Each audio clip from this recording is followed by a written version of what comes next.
Today we're going to show you how to make this luxury channeled headboard for less.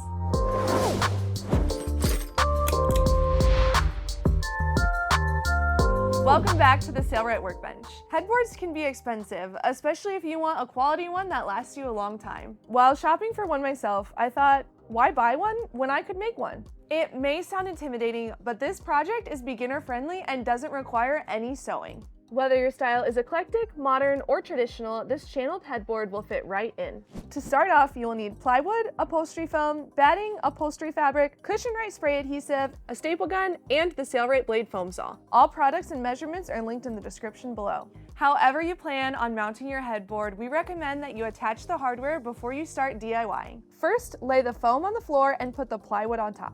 Trace around the plywood onto the foam. It's good to leave a little bit of extra space on the top and bottom edges. After tracing around the plywood, cut the foam to size. We use the Sailrite blade foam saw because it makes it easy to cut thick foam. Now that the foam is cut, subtract roughly 5 inches off of the foam and trim that off. We do this because the batting and fabric take up some space throughout the process.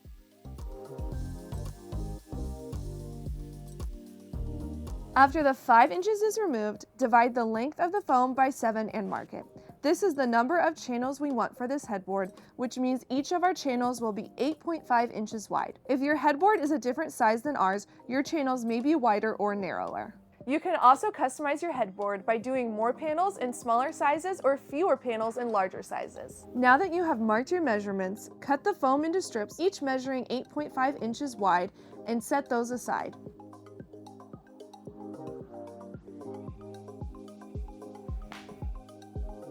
Next, unroll the fabric and lay the batting on top. If there is any excess batting, cut it to the same length and height as the fabric. Staple the fabric and batting on the back of the plywood headboard or in the same place you have your hanging hardware on.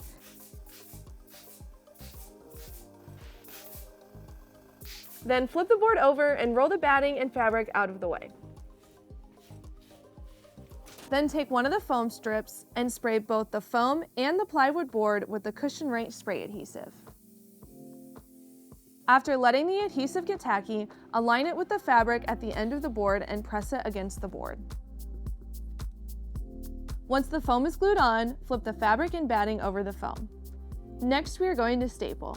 To keep my staples consistent, I am measuring from the end of the board and creasing the fabric to create a guideline along the edge of the foam. As we staple, make sure not to pull the fabric too tightly because doing so will create lumps. I also found keeping my staples closer together was helpful when creating a straight line. When you finish, this is what it should look like. Now flip the fabric back over. Spray your next foam strip and plywood board with the Cushionrite spray adhesive. Take the foam and make sure it is placed tightly against the first foam strip. Once again, flip the fabric and batting on top of the foam and staple it down.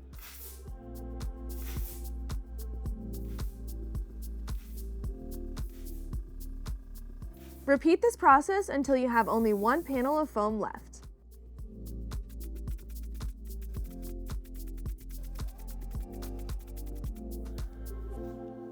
Now take the last piece of foam and spray it with the adhesive like we did before. Now place it next to the previous piece of foam. Flip the fabric and batting on top of the foam and flip the headboard over. If you have excess fabric and batting like we do, you can cut it off, then pull the fabric taut and staple the fabric to the back of the board.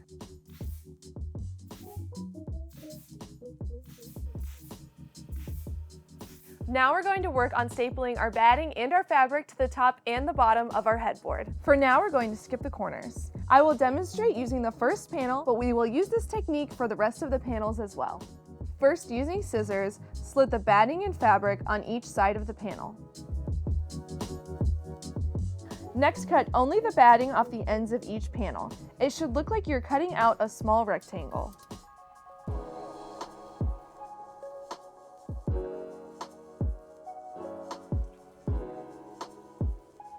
Before stapling, make sure you fold in the excess fabric on each side so you get clean lines and match it up with the channeling. Now you can pull the fabric taut and staple each section to the back of the board. and cut the excess off. Repeat this process on the top and bottom of the panels, leaving the corners for last.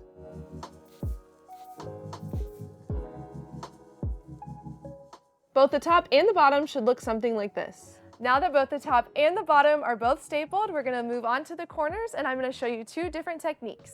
For the bottom corner, cut the top and sides of the batting off. Cutting the batting gets rid of some of the bulk, so it's easier to fold in the corners. Additionally, cut the batting off diagonally at the bottom. Fold the fabric up against the bottom of the board. This should leave you with a triangular looking shape. Fold it onto the back, now staple in place and cut the excess off.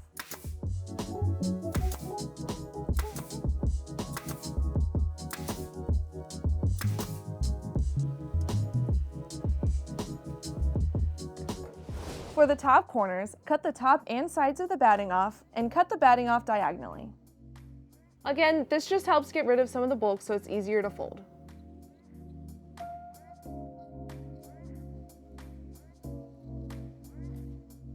Fold up the one side and staple to secure it.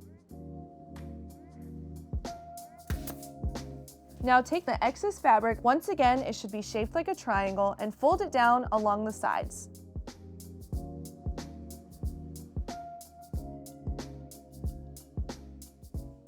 Your fold should look something like this.